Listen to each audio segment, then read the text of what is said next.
The kettle was still screaming when Vanessa Cole lifted it off the stove. Steam curled into the cold morning air of the Whitmore penthouse, and for 1 second, nobody in that kitchen breathed. Maria Delgado was on her knees, wiping coffee off the marble floor, when the water came down. What happened in the next 60 seconds would end an engagement, expose a secret 3 people had buried for years, and change the future of a billion-dollar company forever. Nobody in that room, not even Daniel Whitmore himself, could have predicted what he would do next. Hey friends, welcome back to the channel. Before we dive into today's story, drop a comment and tell us, what city are you watching from tonight? We love seeing where our story family is tuning in from all over the world. Today's story is one of the most emotional ones we've ever told, about cruelty, pride, and the kind of justice that nobody sees coming. Grab something warm to drink, get comfortable, and let's begin. Maria Delgado had learned a long time ago that the best way to survive in a house like the Whitmore penthouse was to stay invisible. She was 28 years old, and she had been cleaning that 42nd floor apartment on Lakeshore Drive for almost 2 years. She knew which floorboard in the hallway creaked. She knew that Mr. Whitmore liked his coffee black, no sugar, and that he never said thank you, but he also never yelled. She knew that Vanessa Cole, his fiancée, liked her coffee with exactly 1.5 spoons of sugar, and that if it wasn't right, she would say so, not kindly. Maria didn't complain. She had a younger brother in community college back in Aurora, and a mother whose knees weren't what they used to be. The money from this job kept the lights on in their apartment and kept Diego's tuition paid. So every morning at 6:15, she took 2 buses and a train to get to a building she would never be able to afford to live in, and she smiled when she walked through the service entrance, because smiling cost nothing and made the day easier. "Good morning, Miss Cole," Maria said that Tuesday morning, setting a fresh cup of coffee on the kitchen island. Vanessa didn't look up from her phone. She was 29, blonde, always perfectly put together even at 7 in the morning, and she had a way of looking through people rather than at them. "This coffee's cold," she said, not touching it. "I just made it, Miss Cole. It should still be." "Are you telling me I'm wrong?" Vanessa finally lifted her eyes.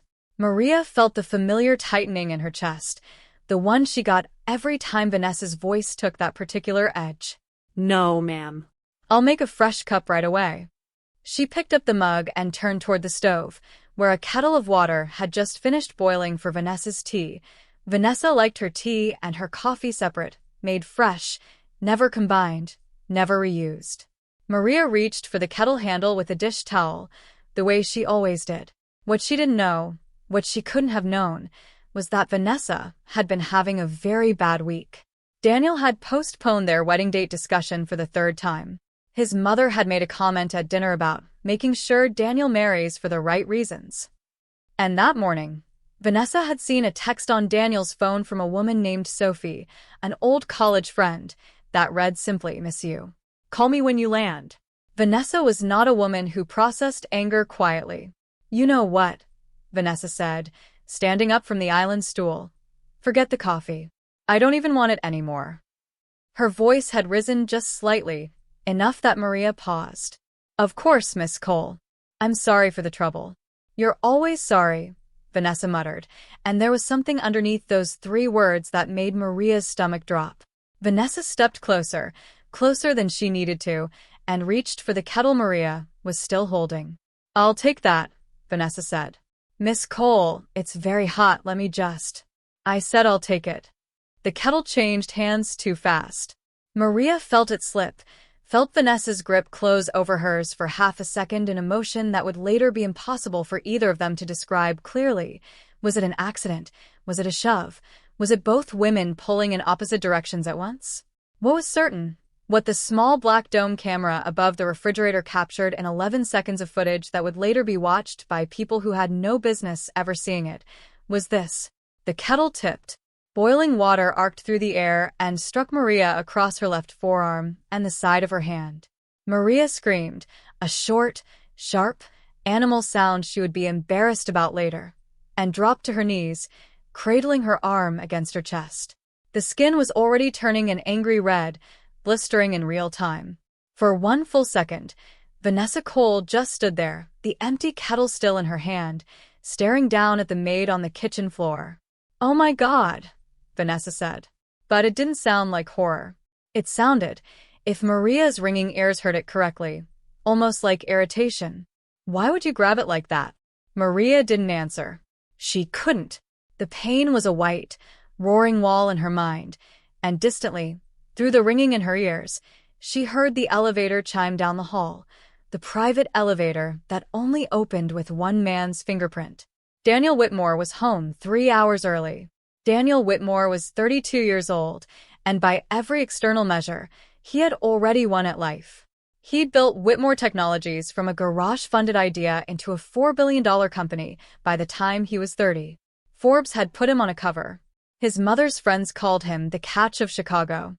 And yet the people who actually knew Daniel, the ones who worked closest to him, would tell you that what made him different from other men in his position wasn't the company. It was that he noticed things. He noticed when his driver, Marcus, seemed distracted and asked if everything was okay at home. He noticed when his assistant, Priya, skipped lunch 3 days in a row and quietly had food sent to her desk without comment. And over the past 2 years, he had noticed Maria. Not in the way people whispered about, not the way Vanessa clearly suspected whenever she caught him saying, "Thank you," a beat too warmly. He noticed Maria the way he noticed anyone doing hard, invisible work with more grace than the job required. He'd seen her stay 20 minutes late without being asked, just to make sure his mother's visit went smoothly. He'd seen her quietly help an elderly neighbor with her groceries in the lobby on a day she wasn't even working. Small things. Human things. Things Vanessa in 2 years had never once done. So when the elevator doors opened onto the sound of a woman crying out in pain, Daniel didn't walk into his kitchen. He ran. What happened? His voice cut through the apartment like a blade. He found Maria on the floor, her arm curled against her body, her face white with shock, and Vanessa standing 3 feet away holding an empty kettle like she'd forgotten it was even in her hand. "It was an accident," Vanessa said quickly. "She grabbed it wrong. I was just trying to help her carry it, and it just tipped." Daniel didn't answer her. He dropped to his knees beside Maria, and his voice changed completely, low, steady, the kind of calm that only comes from someone forcing themselves to stay calm. "Maria, look at me. Can you move your fingers?" Maria, through gritted teeth, managed a small nod, then a wince as she tried. "Okay, we're going to the hospital right now. Don't move your arm." He was already pulling his phone out, already dialing. "Priya, get the car around front. Tell them it's a burn emergency. I want a doctor meeting us at Northwestern Memorial in 15 minutes. "Daniel, it really was an accident," Vanessa said again, her voice climbing half an octave. "You're acting like I did this on purpose." He looked up at her then, and something in his eyes made Vanessa take an actual step back. It wasn't rage. Rage she could have handled. She was good at rage. She knew how to out-argue rage. This was worse. This was the look of a man doing math in his head, recalculating something he thought he already knew the answer to. "We'll talk about it later," Daniel said quietly, and turned back to Maria. "Can you stand? I've got you. Easy, easy." He helped her up with a gentleness that made something in Vanessa's chest twist tight and ugly. She watched him wrap his own suit jacket loosely around Maria's burned arm to keep it from touching anything, watched him guide her toward the elevator with a hand hovering an inch from her back like he was afraid to actually touch her and cause more pain, watched him not look back at his own fiancée even once. "I'm coming too," Vanessa said. "No," Daniel said, without turning around. "Stay here. We'll talk when I get back." The elevator doors closed. And Vanessa Cole stood alone in the kitchen, in the silence, staring at the wet floor and the overturned kettle, feeling for the first time in 2 years of engagement like the ground beneath her had genuinely, dangerously shifted. What would you have done in Daniel's position? Stayed to deal with your fiancé or gone straight to help? Let us know in the comments. The emergency room doctor at Northwestern Memorial said the burns were 2nd degree, painful, requiring careful dressing and follow-up, but not permanently damaging if treated properly. Maria sat on the exam table with her arm wrapped in white gauze, her eyes red from crying, more from the shock of it all than the pain now that the medication had kicked in. Daniel hadn't left the room once. He'd stood by the window with his arms crossed the entire time, occasionally stepping out to make a phone call in a low voice, and coming back and looking a little more grim each time. "You didn't have to stay," Maria said quietly, once the doctor had stepped out. "I know you have a company to run." "The company can survive an afternoon without me," Daniel said. He pulled a chair over and sat down across from her, which surprised her. In 2 years, she'd never once seen him sit at her level, ask her something, and actually wait for the full answer. "Maria, I need to ask you something, and I need you to tell me the truth, even if it's uncomfortable. Has Vanessa ever treated you like this before? Not the burn. I mean spoken to you the way she did this morning. Made you feel small." Maria hesitated. 2 years of training herself to say everything's fine rose up in her throat automatically. But something about the exhaustion in Daniel's face, the real, unguarded worry, made her decide, for the first time, to tell the truth. "Sometimes," she admitted, "she's not always unkind. But when she's upset about something else, it comes out on the people who can't say anything back. I never wanted to cause problems, Mr. Whitmore. I need this job." Daniel closed his eyes for a moment, like the words physically hurt him. "You're not going to lose your job. I promise you that." In fact, he stopped himself, seeming to reconsider something. "In fact, what?" "Nothing. Not yet. Let's get you home safe first." But Maria noticed he'd pulled out his phone again, and this time, he wasn't calling his assistant. He was scrolling through something, the security app that controlled the penthouse's cameras. His jaw tightened as he watched, muted, whatever the little screen was showing him. He was watching the footage from the kitchen. What he saw made his stomach drop in a way that had nothing to do with sympathy and everything to do with a slow, cold recognition. Vanessa's grip closing over Maria's hand. The way Vanessa had pulled, not steadied. The half-second where Vanessa's face, just before the water spilled, had not looked afraid or protective. It had looked like someone letting go of restraint they'd been holding onto all week. It might have looked like an accident to anyone watching casually. But Daniel had spent a decade in boardrooms reading the difference between a genuine mistake and a controlled loss of control. And this had the second kind written all over it. He said nothing to Maria about what he'd seen. Not yet. Instead, he did something that would matter far more later. He forwarded the footage, quietly, to his personal email, the one nobody but he and his lawyer had access to. "The story is about to take a turn nobody expects. Stay with us." Daniel didn't go home that night. He checked Maria into a small extended stay arrangement near the hospital. Her mother came to stay with her, and Daniel personally covered the cost without being asked, telling Maria simply, "You're not going back to that kitchen until your arm's healed. Full pay. Don't worry about a single shift." Maria tried to argue. He didn't let her. Then he went to his office instead of his penthouse because he needed a clear head, and clear heads did not exist in the same room as Vanessa Cole right now. It was there, at nearly midnight, going through his personal email to attach the security footage for his lawyer, that Daniel found something he wasn't looking for. 6 months earlier, Daniel's mother had hired a private household consultant to help modernize security and staffing across the family's properties, standard due diligence for a family with this much exposure. As part of that process, background checks had been run on every staff member and every close family associate, including, as a formality, Vanessa herself, since she spent so much time in Whitmore Properties. Daniel had never actually opened Vanessa's file. He'd trusted her. He'd loved her, or thought he had. But tonight, with the image of that kettle tipping over and over in his mind, something made him click it open for the first time. What he found rearranged everything. 3 years before she'd met Daniel, a full year before their chance encounter, at a charity gala that Vanessa had always described as pure fate, Vanessa Cole had been engaged to another wealthy man, a hotel chain heir named Preston Marsh.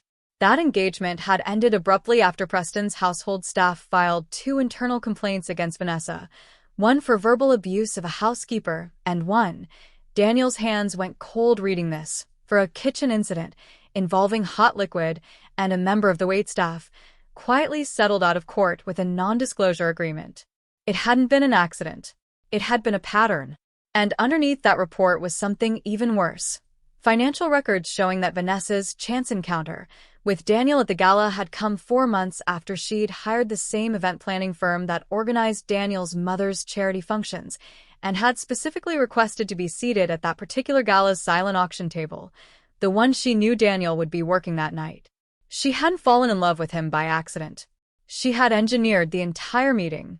Daniel sat in his dark office for a long time, the glow of the monitor the only light, feeling something inside his chest that wasn't quite anger and wasn't quite grief. It was the specific, hollow feeling of realizing 2 years of his life had been built on a foundation that was never real. He thought about calling Vanessa right then. He didn't. Instead, he called someone else, his mother, Eleanor Whitmore, who had never liked Vanessa and had never quite been able to explain why beyond a mother knows. "Mom," he said, when she picked up, groggy, at midnight. "I need your help with something. And I think you're going to want to sit down." Vanessa spent 3 days waiting for Daniel to come home and yell at her. She had her arguments ready. She had rehearsed her tears in the mirror. She was prepared for rage, for accusations, for a screaming match that would end, as their fights always did, with Daniel eventually apologizing for overreacting because he hated conflict more than he hated being wrong. What she was not prepared for was a knock at the penthouse door on the 4th morning, and Daniel walking in with his mother, his company's head of legal, and a manila folder. He didn't yell. That was somehow worse. "Sit down, Vanessa," he said quietly, and something about his voice, flat, final, utterly without warmth, made her sit before she'd even decided to. "I want to talk about the wedding," Vanessa started, trying to control the room the way she always had. "I've been thinking, maybe we push the date up, maybe." "There isn't going to be a wedding." The silence that followed had weight to it. Eleanor Whitmore watched her son with quiet pride and no small amount of relief. The lawyer opened the folder and set 2 documents on the coffee table, printed stills from the kitchen security footage, and a copy of the Preston Marsh settlement report. Vanessa's face went the color of the gauze still wrapped around Maria's arm 3 miles away. "That was private," she whispered. "That case was sealed." "It was sealed from the public," Daniel said. "Not from due diligence. My family runs background checks on anyone who spends significant time in our homes. I should have looked sooner. That's on me. But what's not on me, Vanessa, is what you did to Maria, twice now apparently with 2 different families, 2 different innocent women who needed their jobs too much to fight back." His voice finally cracked, just slightly, not with tears but with something closer to disgust. "You didn't meet me by accident at that gala either. You engineered it. 2 years of my life, and I don't even know which parts of you were real. Daniel, I love you. I believe you might actually think that's true," he said, quieter now. "But I don't think you know what love looks like, Vanessa, because love doesn't require hurting people who can't hurt you back to feel powerful. It never has." He didn't scream at her. He didn't throw her out onto the street, though every instinct in Eleanor Whitmore's body wanted him to. Instead, his next move was the one nobody in that room expected. Not his lawyer, not his mother, and certainly not Vanessa. "The company is paying for Maria's medical care, in full, indefinitely, for anything related to those burns," Daniel said. "That's not negotiable, and it's not charity. It's what's owed. Second, I'm not pressing criminal charges against you, Vanessa, on one condition. You pay for a full, permanent trust fund for Maria and her family, enough to cover her brother's remaining tuition and put a real down payment toward a home for her mother. You do that quietly, no press, no conditions attached, or my lawyer walks these documents to both a courtroom and to every major outlet in the city by Friday. Your choice." Vanessa stared at him, mouth open, searching for an angle, an argument, some version of herself that could talk her way out of this the way she always had. She found nothing. For the first time in longer than she could remember, there was no room left to maneuver. "And third," Daniel said, standing, "you have until the end of the day to have your things out of this apartment. Priya has already arranged movers. This part isn't a negotiation." Vanessa left that afternoon in silence, her carefully built future collapsing floor by floor behind her, the way houses do when the foundation was never real to begin with. 3 weeks later, Maria's arm had healed enough that the bandages came off for good. She came back to Whitmore Tower, not to clean it this time, but because Daniel had asked her to come in for what he'd called a conversation about your future, and Maria, cautious but curious, had agreed. She expected an apology. What she got was a job offer, director of a brand new charitable foundation Daniel was launching, one focused on protecting domestic workers' rights across Illinois, with Maria's own experience shaping its very first initiative, a hotline and legal fund for household staff facing exactly what she'd faced. "I don't have a degree in this," Maria said, stunned, turning the offer letter over in her hands like it might disappear. "I don't know if I'm qualified." "You're the most qualified person I know," Daniel said. "You survived it. That's worth more than any degree I could hire for this." Maria didn't cry easily, but she cried then, quietly, and Daniel didn't rush her, didn't fill the silence with anything but patience, the way he had in that hospital room 3 weeks earlier. It would be dishonest to say this story ends with the two of them falling into each other's arms in some fairy tale sweep. Real life rarely moves that fast, and Daniel, to his credit, gave Maria time, space, and zero pressure while she healed in every sense of the word. But 6 months later, at the grand opening of the foundation's first office, when a local reporter asked Daniel what inspired him to build it, he looked across the room at Maria, laughing with her mother and brother near the ribbon-cutting table, and said simply, "Someone I care about taught me that the way you treat people who can't do anything for you says everything about who you really are. I'm just trying to build something worthy of that lesson." The reporter didn't get the full story that day. Most of Chicago never would, not really. But the people who mattered, Maria, her family, Eleanor Whitmore, watching from the back of the room with tears in her own eyes, knew exactly what had happened in that kitchen and exactly what kind of man had chosen, when it mattered most, to do the right thing instead of the easy thing. They say you can learn everything about someone's character by watching how they treat the people who can never repay them. Vanessa Cole had 2 years to prove who she was, and in one moment of unchecked cruelty, she did. Daniel Whitmore had one afternoon to decide who he wanted to be, and he chose kindness, accountability, and justice over comfort and convenience. Maria Delgado, who never once complained, never once fought back with anger, found that quiet dignity outlasted cruelty every single time. If this story moved you tonight, we'd love to know. What would you have done in Daniel's position? Would you have forgiven or walked away the moment you saw that footage? Let us know in the comments below.